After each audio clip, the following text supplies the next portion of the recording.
ഇറാനിലെ തന്ത്രപ്രധാനമായ മേഖലകളിൽ ഇസ്രായേൽ സംയുക്ത സേനകൾ നടത്തിയ അതിശക്തമായ ആക്രമണങ്ങൾ ലോക സമ്പദ് വ്യവസ്ഥയുടെ താളം തെറ്റിച്ചിരിക്കുകയാണ്.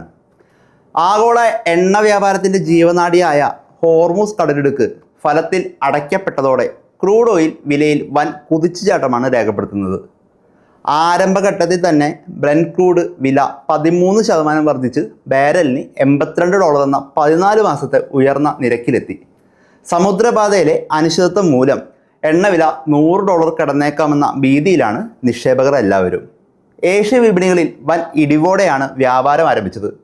ടോക്കിയോയിലെ നിക്കി സൂചിക 2.4% താഴ്ന്നു.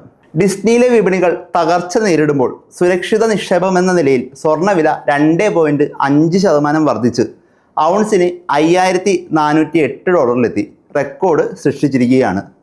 ലക്ഷ്യം കാണുന്നതുവരെ ആക്രമണം തുടരുമെന്ന് ഡൊണാൾഡ് ട്രംപ് പ്രഖ്യാപിച്ചതോടെ സംഘർഷം ആഴ്ചകളോളം നീണ്ടു നിന്നേക്കാം. ഹോർമുസിലെ കപ്പൽ ഗതാഗതം ഇറാൻ തടഞ്ഞതായാണ് റിപ്പോർട്ടുകൾ. ഒമാൻ UAE തീരങ്ങളിൽ കപ്പലുകൾക്ക് നേരെ ആക്രമണം ഉണ്ടായതായി ബ്രിട്ടീഷ് മെരിടൈം ഏജൻസി സ്ഥിരീകരിച്ചിരുന്നു. ഇതോടെ ഇൻഷുറൻസ് പരിരക്ഷ ലഭിക്കാത്തതും സുരക്ഷാ ഭീഷണിയും കാരണം 100 കണക്കിന് ടാങ്കറുകൾ കടലിടുക്കിന് ഇരുവശത്തായി കെട്ടിക്കിടക്കുകയാണ്. ലോകത്തിലെ ഏറ്റവും വലിയ ഷിപ്പിംഗ് കമ്പനി തങ്ങളുടെ സർവീസ് നിർത്തിവെച്ചിരുന്നു. ലോകത്തെ എണ്ണ ഉൽപ്പാദനത്തിൻ്റെ വലിയൊരു ശതമാനം കൈകാര്യം ചെയ്യുന്ന ഇറാൻ വിപണിയിൽ നിന്ന് ഒറ്റപ്പെട്ടത് വലിയൊരു പ്രതിസന്ധിയാണ് സൃഷ്ടിക്കുന്നത്. OPEC+ രാജ്യങ്ങൾ ഉൽപ്പാദനം വർദ്ധിപ്പിക്കാൻ തീരുമാനിച്ചെങ്കിലും കടലിടുക്ക് അടഞ്ഞിടക്കുന്നിടത്തോളം കാലം ഈ എണ്ണ വിപണിയിലെത്തിക്കാൻ കഴിയില്ല. വിതരണ ശൃംഖല പൂർണ്ണമായും തടസ്സപ്പെട്ട ഈ ഡബിൾ ഷോക്ക് ആഗോള വിപണിയെ കടുത്ത പ്രതിസന്ധിയിലേക്ക് തള്ളിവിടുമെന്നാണ് സാമ്പത്തിക വിദഗ്ധരുടെ മുന്നറിയിപ്പ്.